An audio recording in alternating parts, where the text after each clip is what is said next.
یو ورځ اوم امام نه یو کس پوښتنه کوي ورته مولا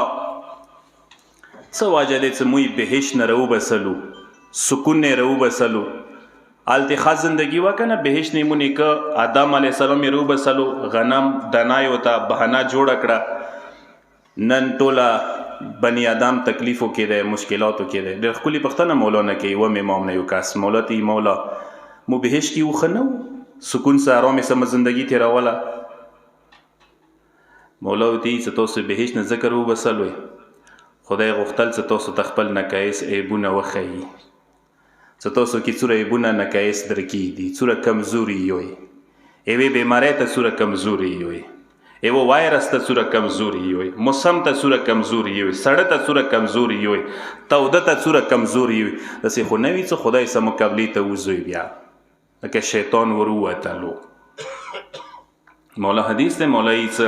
لولا ثلاث لابن آدم ما تأتأ رأسه المرض والفقر والموت که چیرې درې شیونه بني آدم کې نه وی چولي نو هغه سار به ساره خدای ته ټیټه نه و شوی تنگ دسته غریبانه بیماری و مرگ دا انسان اصلاح دا پاره ده انسان رشد دا پاره دی دا شونه انسان ترقی دا پاره دی دا شونه دا انسان خدای ته ورنږدې کوي دا انسان خدای سره رابطه مضبوطوي دا شونه دا اسرار لري قربان بشم سر و راز ورکې ده ما درته وویل څه ما و تاسو کسه خوشحال دغې خبرې ته و چې ما و تاسو څه کله پیسه وي دولت وي بنګلې وي ترقی وي نوکرۍ وي پیشرفت وي پروموشن وي ما و تاسو دغته خوشحالیږو مرګ نه وي امام برعکس امام الټا څه کله مرګ وي درد وي تکلیف وي بیماری وي مولا دی چې دغته زه یا زیات خوشحال و شکرګزاره یم ویلې چې خدای دې کې د شیونه پټ کړي دي چې هغه مونږ ته څرګند نه دي باطن شته دی دغو شیو باطن پته ورسته لګېږي زه به تاسو ته مثال درکړم پیغمبر اکرم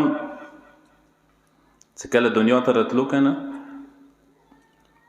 ماسې د مور شکم مبارک کې ورڅه والد بزرګوار حضرت عبدالله علیه السلام دنیا نه لاړو رحلت یې وکړو یعنی یتیم دغته ویلی شي چې ماسې دنیا ته نه دی راغلی پلار سیری نه ولیده